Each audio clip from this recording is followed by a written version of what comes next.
1700 years before the birth of Christ, in a faraway land, a dynasty of savage kings ruled a people called the Shang.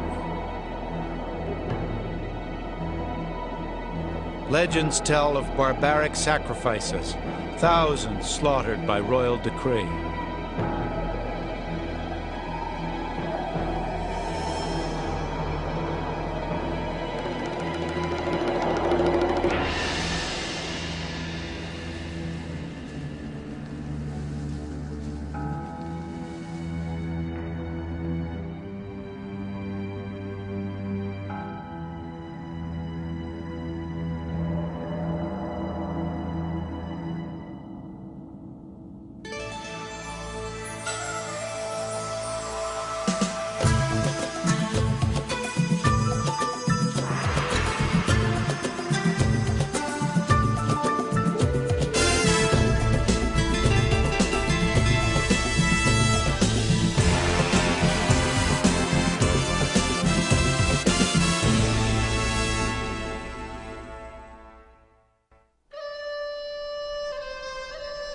The ruthless exploits of Shang kings are legend no more. We now know they were very real indeed. The Shang's quest for dynasty dates back to the very beginnings of Western civilization. Here, isolated in the East, the most remote of ancient civilizations was flourishing, in a land called China.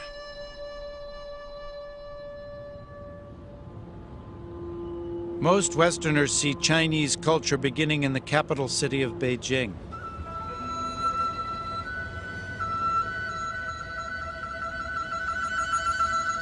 Here, within the walls of the Forbidden City, the destinies of countless peasants were decided by a succession of all-powerful emperors. But for Harvard University's Robert Murachik, China's emperors were heir to a much older tradition. A tradition born of power, human sacrifice, and the mysterious rites of the Shang. The early dynasties of the Bronze Age in China were mentioned in great detail in the ancient texts from the Zhou and Han dynasties, but they were mentioned in almost a legendary way. The Shang dynasty moved from the stuff of legend to the stuff of archaeological fact with the discovery of oracle bones and their excavation at the very important Shang capital near Anyang.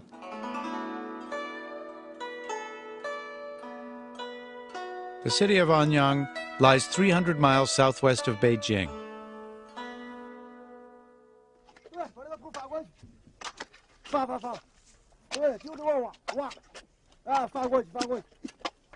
Here in 1928, Chinese archaeologists made an extraordinary find.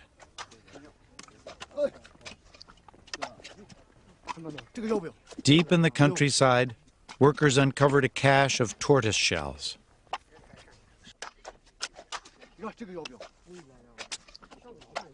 The shells were covered with mysterious inscriptions, strange prophecies written in ancient Chinese characters.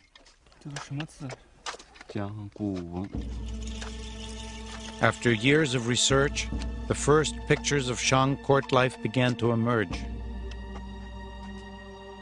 4,000 years ago, royal priests used heat to crack the shells, then interpreted the cracks, predicting the outcome of a battle, the birth of a prince, or the success of a great hunt. The shells also listed the names of Shang kings. Rulers long thought as mythic as King Arthur and his court were now part of China's history.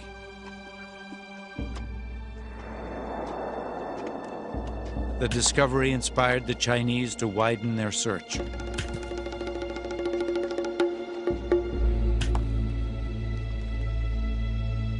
This was the startling result.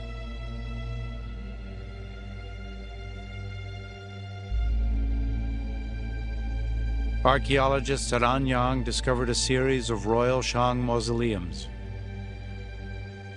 On ramps that led to the tombs, excavators were greeted by welcoming parties of headless skeletons. The missing skulls were found inside the grisly sanctuaries arranged in mysterious patterns. Some 1,300 years before the birth of Christ, Shang kings built their empire on a foundation of human sacrifice. Critical to Shang religion was the belief that sacrificial offerings had to be made to the deities or the ancestral spirits. This was the source of their wisdom. In order to obtain this wisdom, the Shang were required to present sacrifices to their ancestors. The sacrifices included meat offerings, wine offerings, hence the huge numbers of bronze ritual vessels that we find.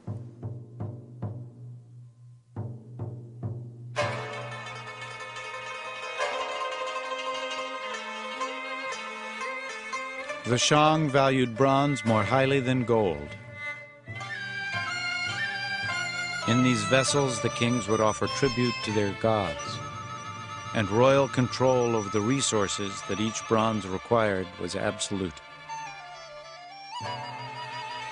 They were a symbol of the divine right of Chinese kings that would, in later years, be called the Mandate of Heaven.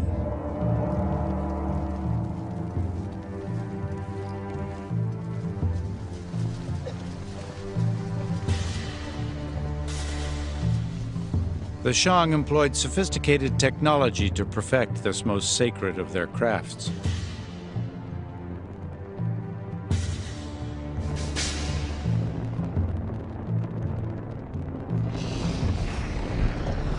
While Mediterranean artisans were only beginning to experiment with metals, the Chinese had already elevated bronze casting to an art.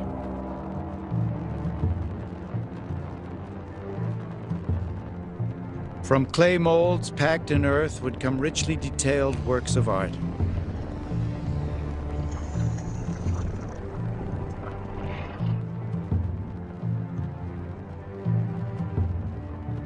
Shang bronzes were covered with symbols of haunting terror, but these powerful rulers were also capable of intimacy.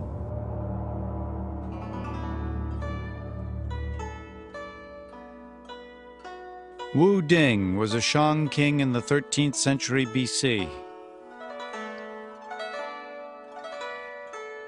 Many of his greatest achievements, military and political, were credited to his favorite wife, Fu Hao.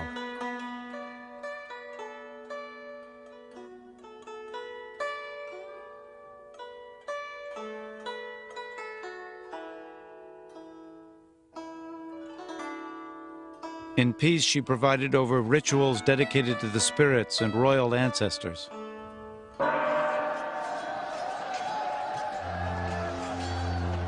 In war, this remarkable woman was the Shang's greatest general.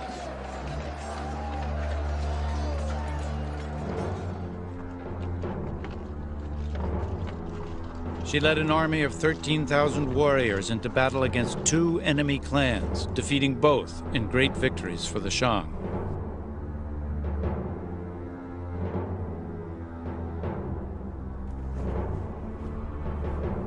According to legend, when Fu Hao died, the king was heartbroken. He wept openly at her funeral and mourned her passing until his death. Over time, the kingdom they'd helped to create would perish as well. The Shang aristocracy was addicted to hunting and warfare. By 1000 BC, they'd found a more insidious addiction: alcohol. We know from later historical texts that the last Shang king was very, very fond of drink. In fact, descriptions describe him as having built ponds filled with alcoholic beverages and hanging slabs of meat and venison in the forest so he could go out and party and banquet whenever he wanted to the great destitution of his kingdom. It's also quite possible that the Shang use of bronze ritual vessels with a very high lead content also had physiological effects that decreased their capacity to rule. The inscriptions etched on the heat-cracked shells at Anyang had opened a new window onto Shang royal life. Their kings were ruthless.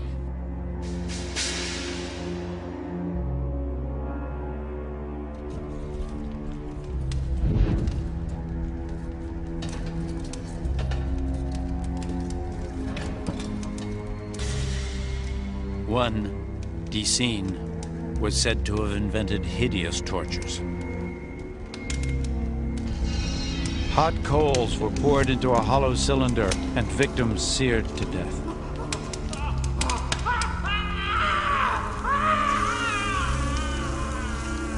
Whether such reports are fact or fiction may never be known.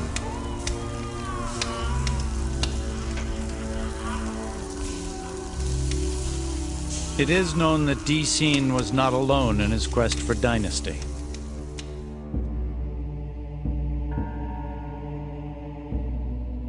At a site called Songqingdui, a competing culture was discovered, a people who vied with the Shang for the mandate of heaven.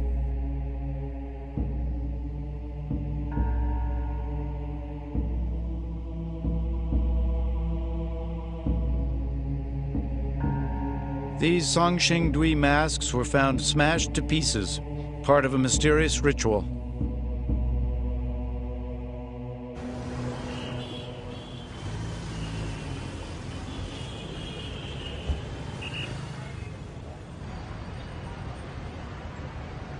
They were reassembled here in the city of Chengdu at the Institute of Archaeology.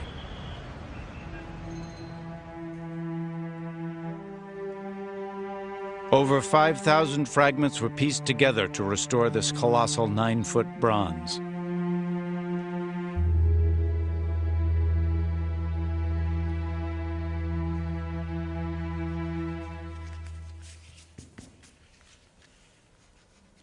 Conservationist Zhang Guangli was astonished that such lavishly decorated sculptures would be intentionally destroyed by their creators. When I drew the statue, I had many thoughts. I was curious there had been such a great statue so many years ago. Also, I felt that it was very mysterious due to its masks and outfits. The more I drew it, the more I felt like I was reading a wordless history book.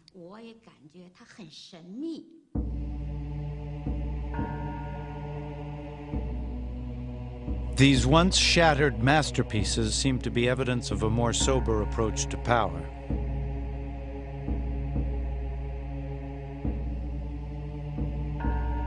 While the Shang severed human heads as a show of force and authority, the rulers of Songqingdui conserved their population by decapitating statues instead.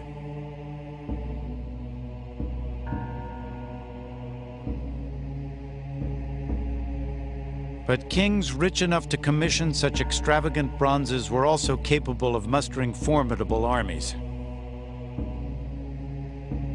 Cultures like the Songqingdui may have weakened the Shang and thus set the stage for a new dynasty, a people called the Zhou.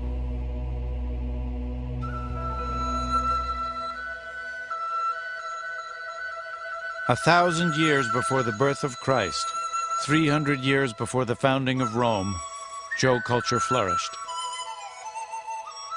They established their empire from a capital near the present-day city of Xi'an.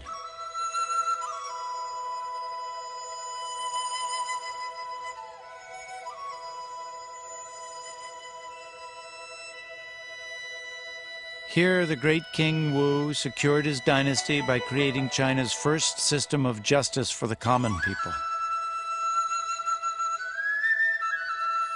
This Zhou bronze details an ancient lawsuit and the punishment that followed. The inscription is interpreted by Dr. Han Wei at the Shaanxi History Museum.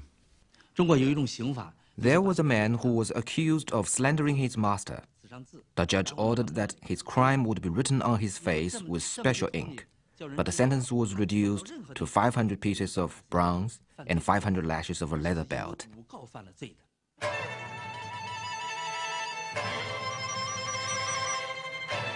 Zhou kings created a feudal system based on the teachings of Confucius. The king was considered a father figure who entrusted relatives with vast tracts of land. Soon these nobles raised armies of their own and a struggle for dynasty began.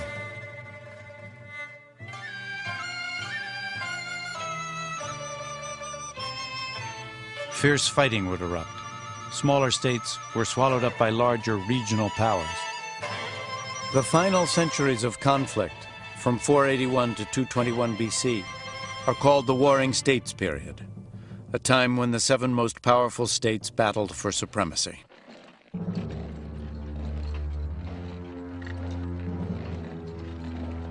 Armies of thousands were drafted from peasant populations.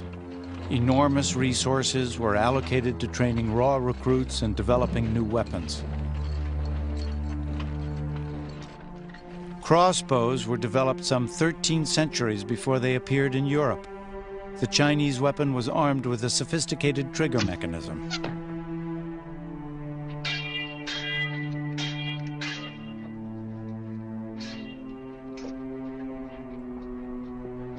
The Zhou relied on their swords for close combat.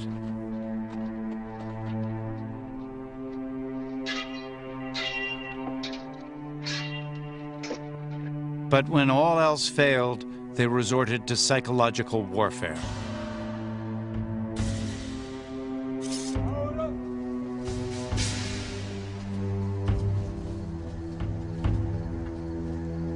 In 496 BC, a Zhou general, unable to break a long-standing stalemate, sent brigades of criminals to the front.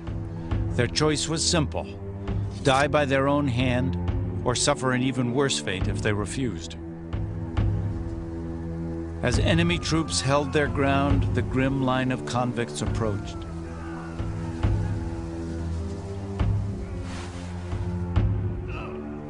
As the soldiers watched in astonishment, the convicts committed suicide.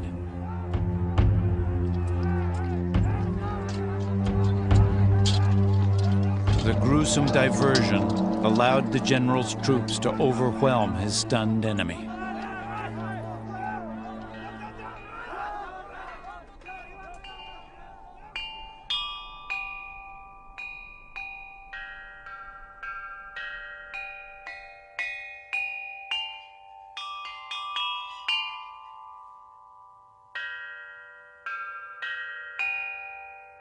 The Warring States period was a time of both ruthless destruction and inspired creativity.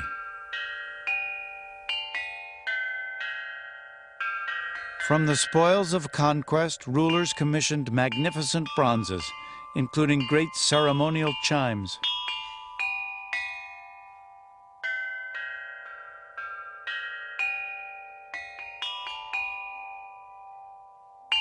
Jade pieces were in constant demand and symbolized the power and majesty of the noble ranks.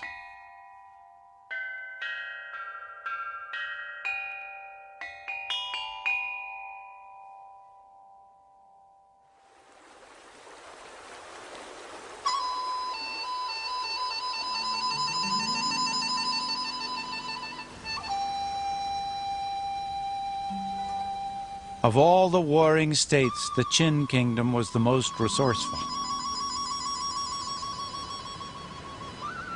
They developed agriculture on a massive scale to go along with a powerful military force.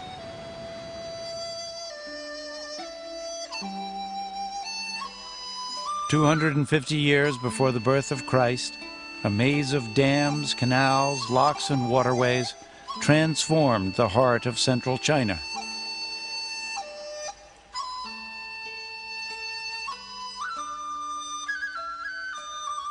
The Min River was diverted into the Shangdu Basin, converting an area the size of Connecticut into lush farmland.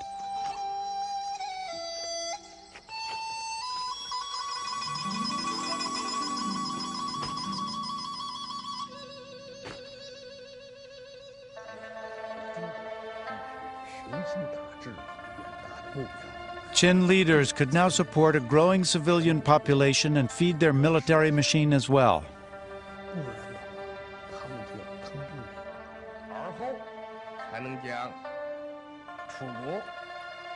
In the last years of the 3rd century BC, Qin ministers convinced a young prince that China's competing states were now his for the taking.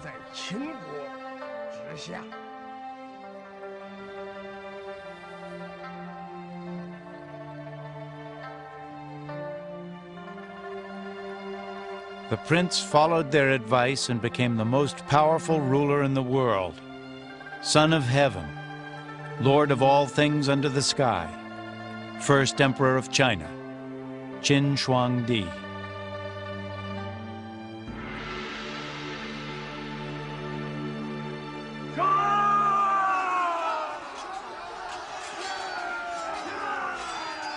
A 500,000 strong, the Qin army destroyed all rivals in a series of savage campaigns.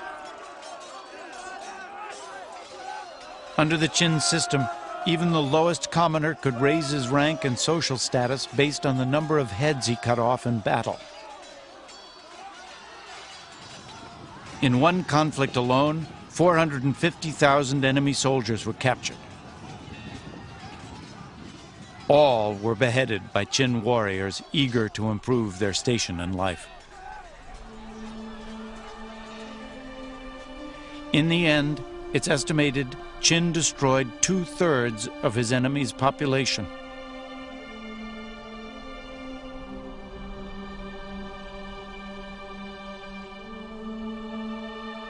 The first emperor succeeded where none before him ever had. He unified China. But the struggle to preserve it was just beginning.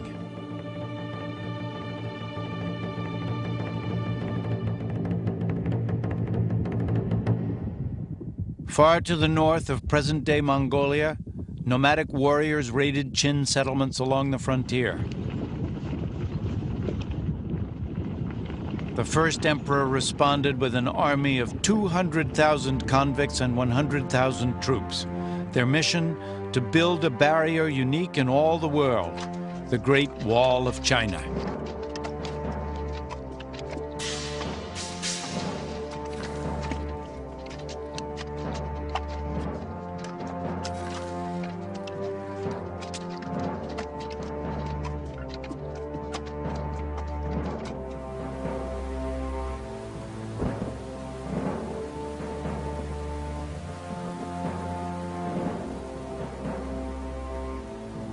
Over the course of 10 arduous years, thousands of men perished from exposure and fatigue.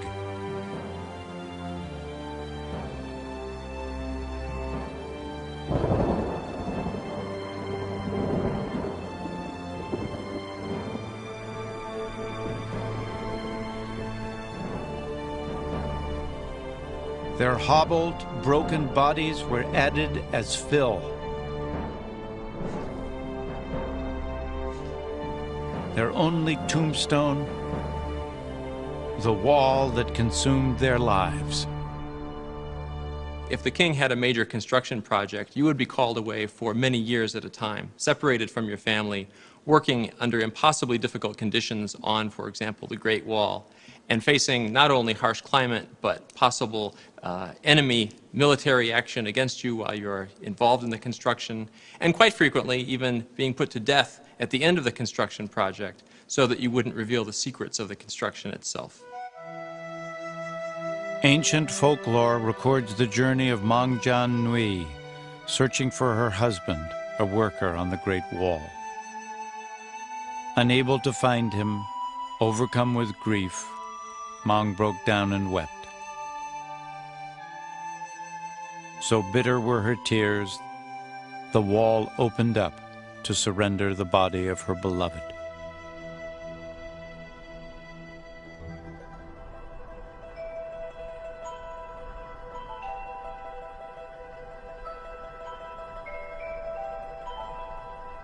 The Great Wall of China was a monument to dynastic might. It stretched from the lowest deserts to heights of over 6,000 feet. Sections of new wall connected barriers built by earlier dynasties to create a wonder that spans 2,600 miles. It's even visible to astronauts in space. The Great Wall stood as a warning to outsiders that China was at last a unified kingdom. Qin now moved to secure his power from within, purging all political enemies. The old feudal system of landed nobility was eliminated, their private armies disbanded. When Qin became the emperor, he abolished the nobility and established a state system where he concentrated all power into the central government. States had no independent military or financial capacity. He was not about to follow the path that led to the end of the Zhou dynasty.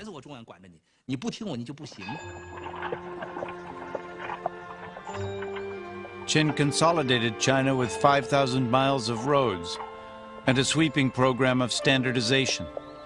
Even the width of axle wheels was fixed. Travelers were required to carry passports.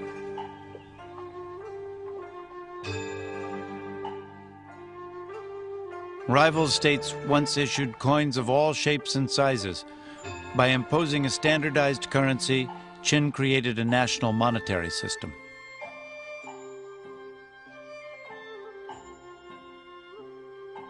The written language was standardized as well, allowing the first emperor's edicts to flow quickly and easily to the farthest points of his realm. But language was also the medium of ideas and opinion. And in their writings, even royal scholars and historians began to criticize many of Qin's new ideas as a dangerous break with the past.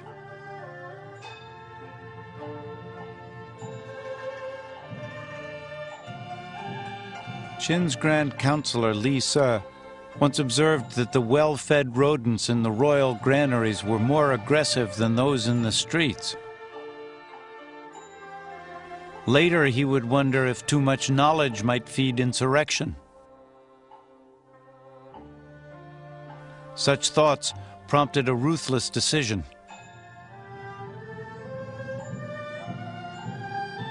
On Li Se's orders, 460 scholars were buried alive.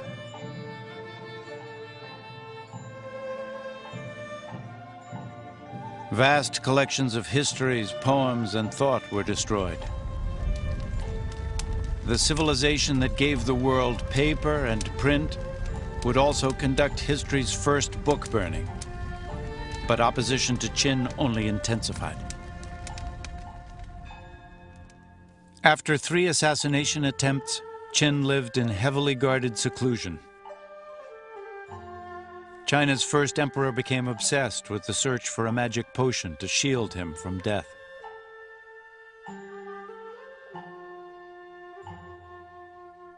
But one of the concoctions he hoped would make him immortal eventually succeeded where his enemies had failed.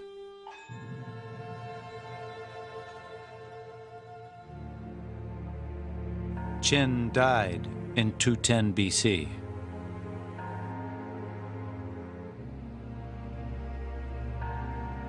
China's first emperor was buried in the most opulent mausoleum the country had ever known. Long before his death, more than 700,000 convicts had begun its construction.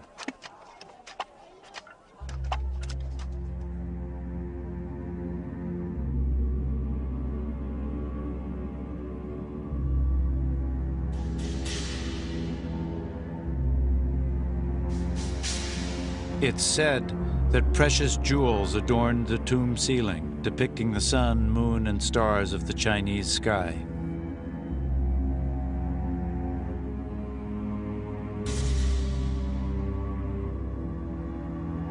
Crossbow booby traps protected the main hall, where models of China's great cities sat beside scale model rivers.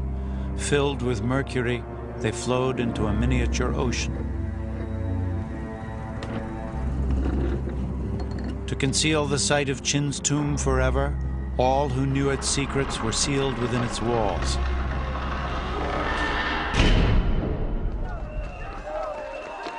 "15 years of chaos followed Qin's death.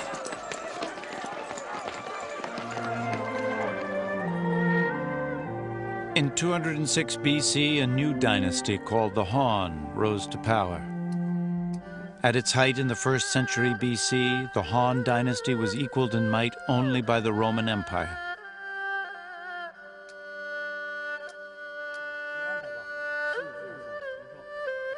But its fifth emperor, Wu Di, knew that even the Great Wall would not protect his kingdom forever. Nomadic raiders in the north remained an ever-present threat.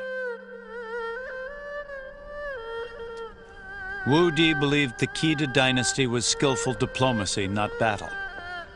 His secret weapon, a trusted advisor and diplomat named Zhang Qian. Wu Di sent Zhang Qian north on a mission of peace to attempt a series of treaties cleverly designed to pit one Han enemy against the other.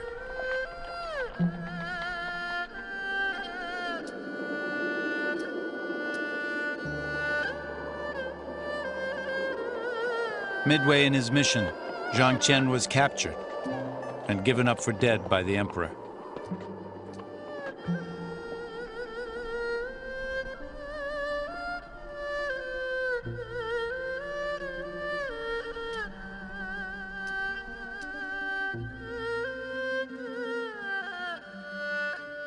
Ten years later, an old man appeared in Wu Di's court. Zhang Qian, the faithful diplomat, had survived. The courageous servant recounted his 10-year odyssey, including a startling discovery he'd made in his travels. Zhang Qian had escaped his captors and fled as far west as Afghanistan. There, to his amazement, he found Chinese goods on sale in every marketplace. Traders were moving Chinese products to the edge of the known world, the most precious commodity, a cloth called silk.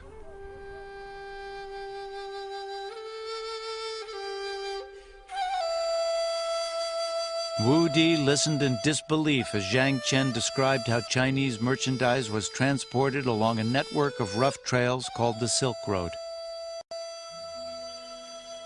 Running across China, through Persia to the Mediterranean, the trade route covered some 4,000 miles.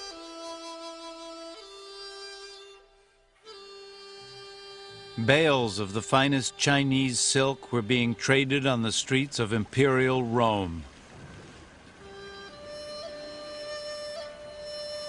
In fact, Romans bought the material in such abundance that the Emperor Tiberius imposed a limit on imported silk garments.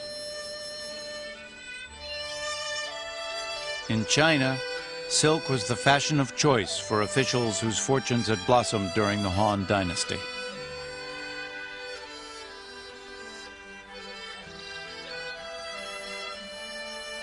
Clues to the lifestyle of Han rulers were revealed in the city of Changsha in southeast China.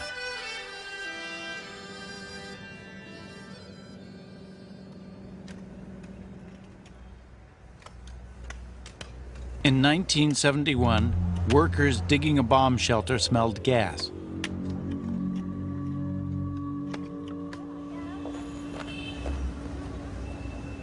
That day changed the life of Dr. Xiang Chuanxin, director of the Hunan Provincial Museum in Changsha.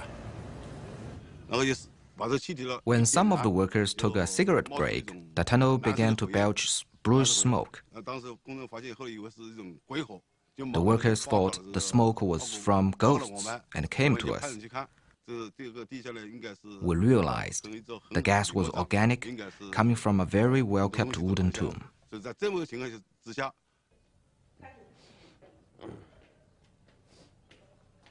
Xiang directed a painstaking excavation and uncovered 3 gigantic coffins made of solid wood slabs. This coffin was used by ancient nobles. Its formation is huge. The wood was not cut by saw, but cracked into pieces. These coffins had been buried underground for over 2,000 years. Only nobles could use them. There were also many objects found in the coffins.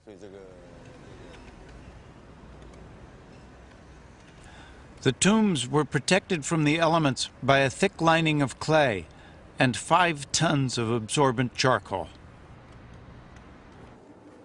Inside were the remains of the Prime Minister of Changsha, his family, and a dazzling array of luxury goods. While the jewel-studded tomb of the Emperor Qin remains a legend, the great wealth uncovered in Changsha was real.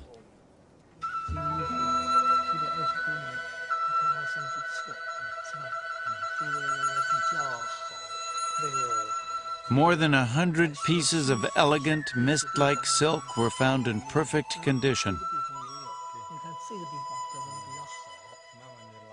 This transparent gown weighs 2 ounces, testament to the matchless artistry of the Han. Silk was also the medium for imperial map makers. This chart accurately diagrams the flow of a local river and predates the first known Western map by 300 years.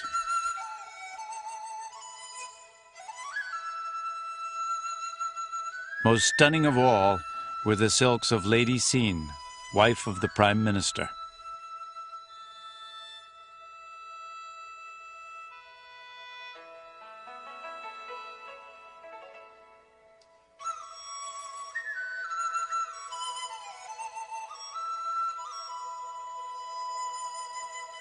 Woven in silk is a haggard likeness of Lady Xin herself, the portrait of an old and sickly woman supported by a cane. Researchers now know that the imperial lifestyle of the Han nobility, while opulent, was far from healthy.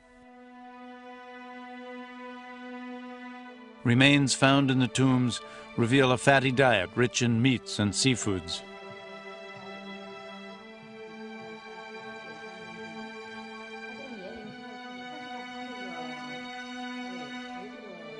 The tomb's most precious relic offered the clearest picture yet of Chinese life at the top. Lady Xin herself.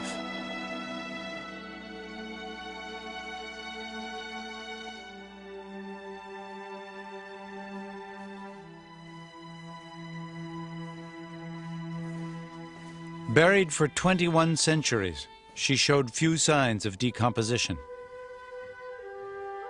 Her skin, pampered in life, was still smooth and pliant. Chinese researchers could now produce the first modern medical profile of the Han ruling class. Lady Xin's lungs were scarred by tuberculosis. She suffered from intestinal parasites, and a ruptured disc explained the walking stick.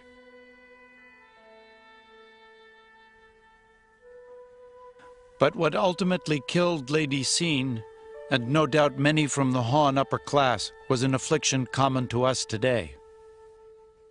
The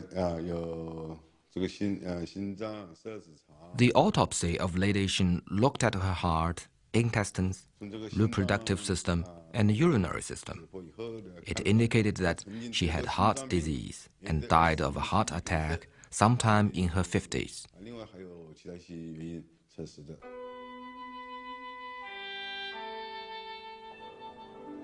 The treasures of Changsha reveal the wealth of the Han nobility, but the fortunes of a prime minister were pocket change compared to the vast riches of China's emperors.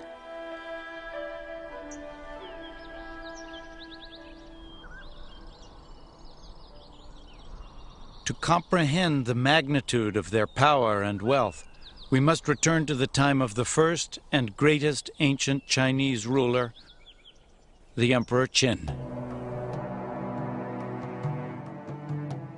To protect his tomb, Qin assembled the most remarkable bodyguard the world has ever seen.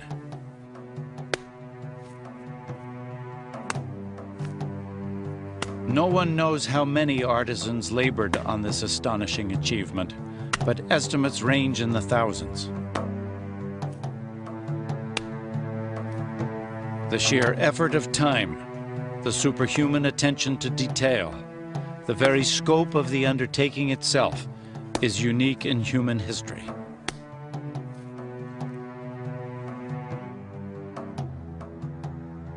On secret orders, an assembly line of subjects and artisans labored for decades to create an escort for the emperor's ascent into heaven.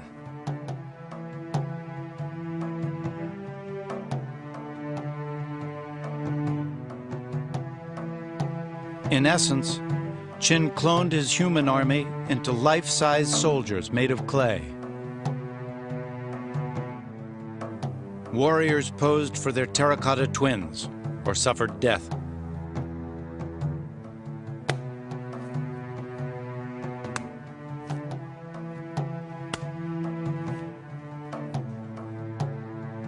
But this great army, created in their own image, was destined for defeat.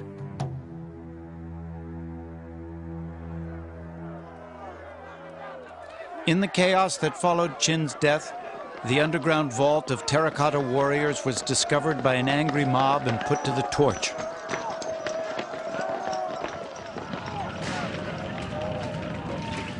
The roof timbers gave way, sealing the soldiers deep within the earth, seemingly forever.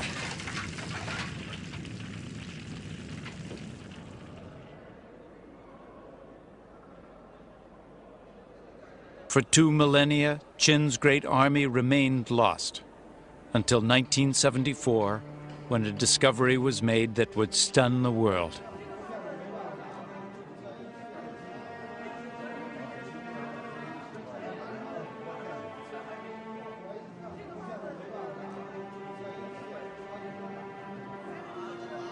A group of laborers outside the city of Xi'an stumbled upon Qin's escort to the afterlife.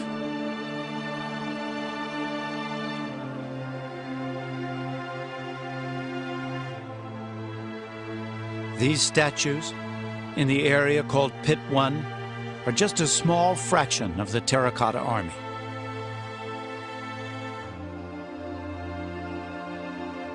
It's estimated thousands more warriors remain hidden in the earth.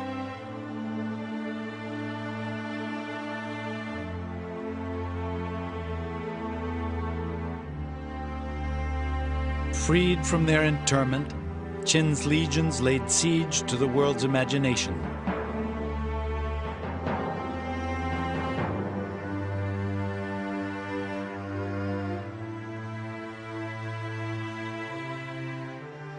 Dr. Yuang Chongyi is director of the Museum of Terracotta Warriors.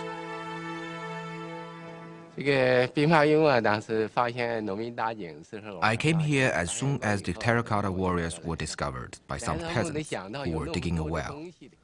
The more we excavated, the more things came out.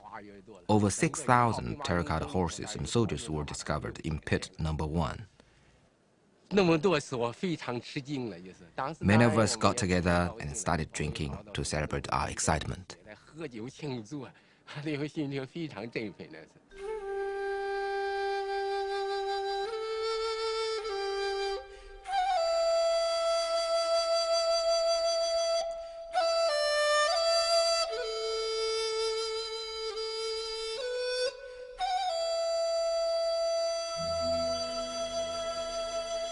The ancient Vandals had smashed the warriors into pieces. With every figure unique, restoration is an arduous task.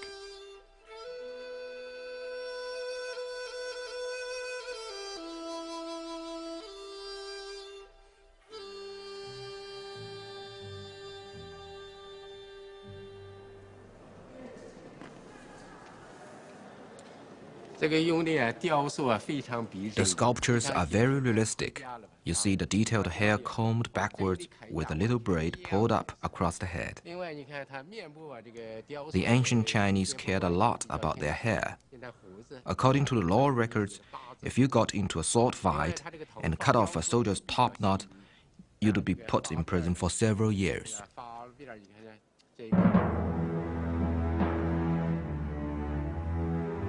While the Roman Empire was content with an army of 100,000, the Qin amassed a military 6 times as large. The replica warriors of Xi'an reveal the look of Qin's troops in battle. The statues were buried in combat formation, giving researchers a haunting glimpse of dynasty on the march. The terracotta pit is arranged in a rectangular lineup. In the front is leading edge of the battle array. The main body is made of a 38-column formation. There is a guarding column on either side and a row of guards facing to the back in the rear. Its organization is like a huge rock. When the Qing attack, enemies are broken into pieces, just like little eggs.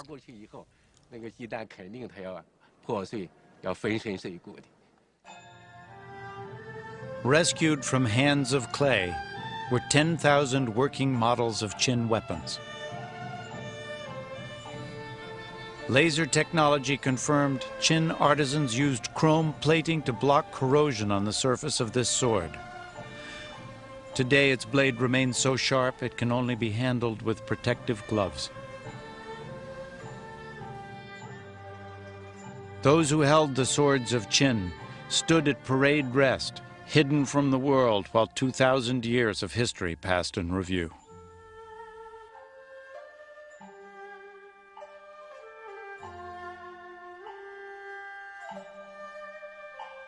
More than 200 emperors would follow Qin, ruling until the turn of the 20th century.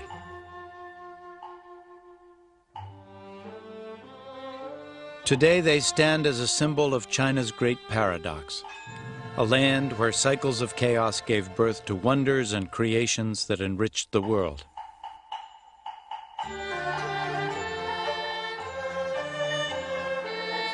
Under Qin's harsh rule, the Chinese refined the cultivation of rice and millet, crops that today sustain over half the world's population.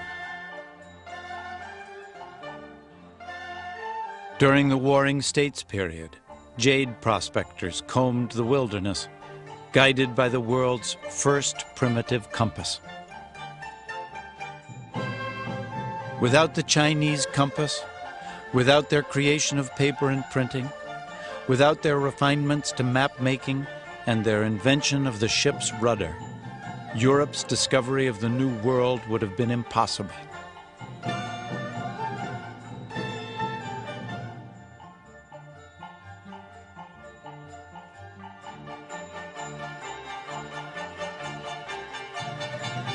Ultimately, the reign of China's imperial rulers would end here, in the Forbidden City, around the turn of our century. In 1908, at the age of 3, Puyi became China's last emperor. 3 years later, he was dethroned, and China became a republic.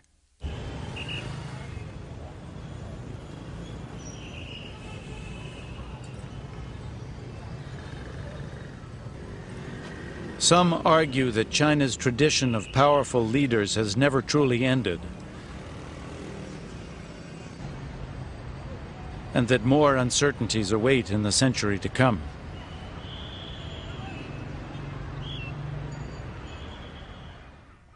But in the rush to predict the future, the past must remain our guide. Ancient and modern China are inseparable.